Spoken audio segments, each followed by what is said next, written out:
to my viewers. Welcome back to the channel and let's do the challenge. So, we are doing our challenge that is reading a book out loud for you guys, and yeah, I'm reading this book and we are almost done. So, बिना बकवास के start करते हैं, okay? Saturday. Saturday. This was the day I confirmed that the new girl in our colony, Anika, was none other than your Anika. My tear fell the my tear fell the moment I realized it. I released it and I ran inside the washroom to hide my emotion. When I come back and saw you both together, I felt like it was dying. It felt like I was dying for the move. It felt like I was dying from the pain.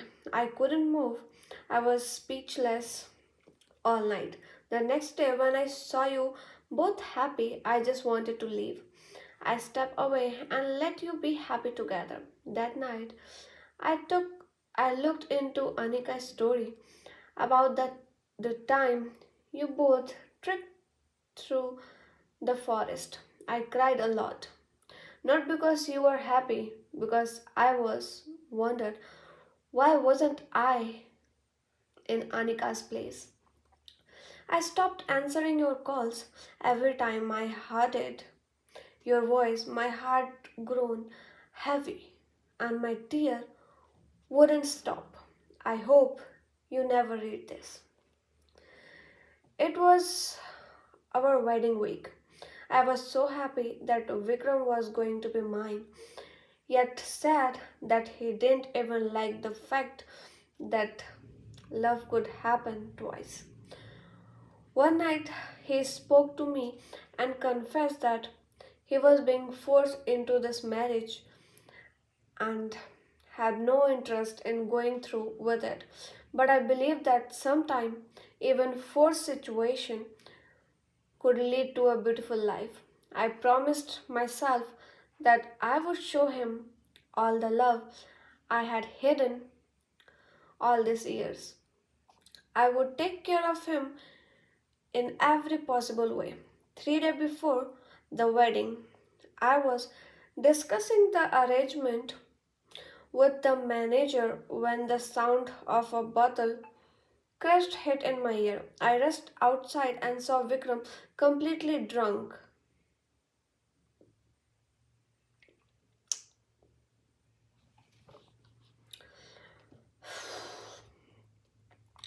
His eyes were bloodshot and his body had collapsed. I had never seen Vikram drink before, not even a single sip of wine, but that night he was someone else entirely.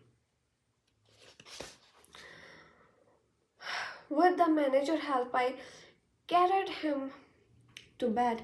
I didn't tell anyone. I just wished that our wedding day would come soon, that he would find relief from this pain. I wished I could be his healer. I wished I could bear this pain instead of him. The next morning he woke up and I was sitting behind his bed. He looked at me, then sat up in silence. He didn't say a word. He walked into the shower, bath, and come back still feeling nothing. His face was pale, his eyes red. He wasn't himself. He wasn't the Vikram I had known. The day of the wedding. He took the vehicle and left the wedding venue. He said he will return back very soon. The mirror reflected a bride, but was it me? The morning light streamed through the curtain, casting a soft glow over the room. I sat before the mirror, watching as a makeup artist delicately the brush along my cheeks, binding the foundation to perfection. My skin felt cool under the touch of her finger. The scent of rose and sandalwood lightened in the air. The cool line of the eyeliner deepened, making the sharp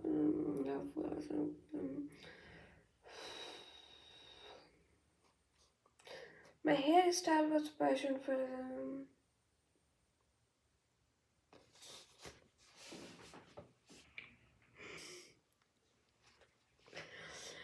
Red of the gold pressed against my skin, the necklace, the bangle, the earring, each piece a reminder of the moment that was about to come.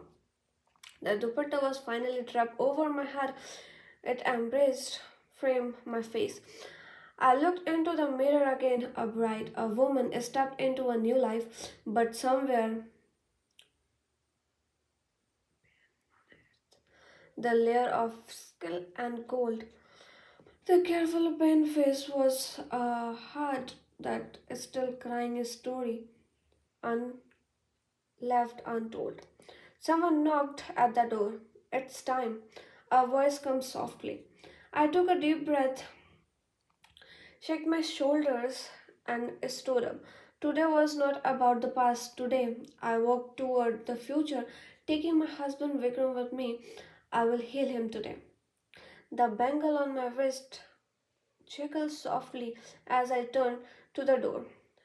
My mother stood there, her face pale, her eyes bringing, brimming with tears that had already begun to fall. Mathura. Her voice trembled, her hand catches the edge of my dupatta. My breath itched. She took a step closer, struggling to find the word, but the silence between us already carried the weight of something terrible. It's Vikram.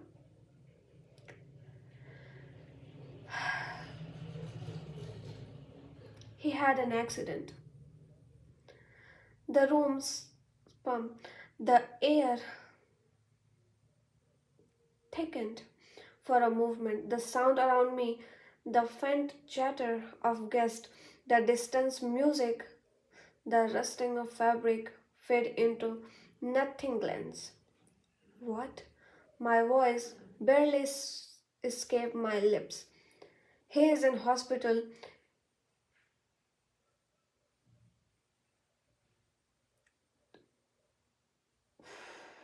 He is dead, Mathura. She cried. I felt the blood drain from my face. My knees breathed the heavily length. I reached for the dressing table to steady myself. The mirror before me reflected not a bride but a woman on the edge of collapse. Memory clashed over me over all Memories clashed over me all at once. His quiet smile, his unspoken pain, the love I had carried. I broke down and cried and cried. He was the one who showed me the world when I was born. He was the one who cared for me when I was alone. He was the one who stood by me every time. He was the one who kept me going even when I waited to give up. He was the one who made me how I am today. He was the one in whom I see my family today. He was the one who gave me happiness I have today. The star mark there was across the night sky. Maybe He was one of them. I want to cry while hugging him. He is the only one I had, the only one who could lift me up again, who could lift me up again, the one who could make me happy again, the one who could be my husband, my best friend again. I love you, Vikram. Thank you for everything. Oh man.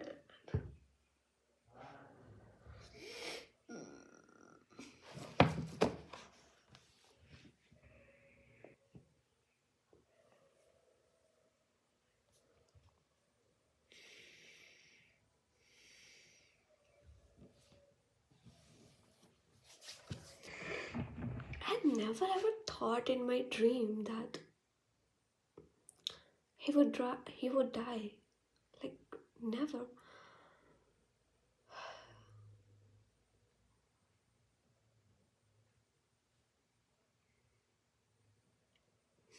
What I can say now, like I'm not having anything to say. It's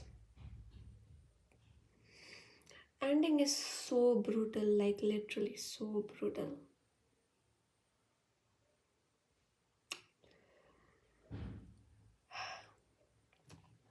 So with that sad ending, we are done with our story. That is, we were never meant to be.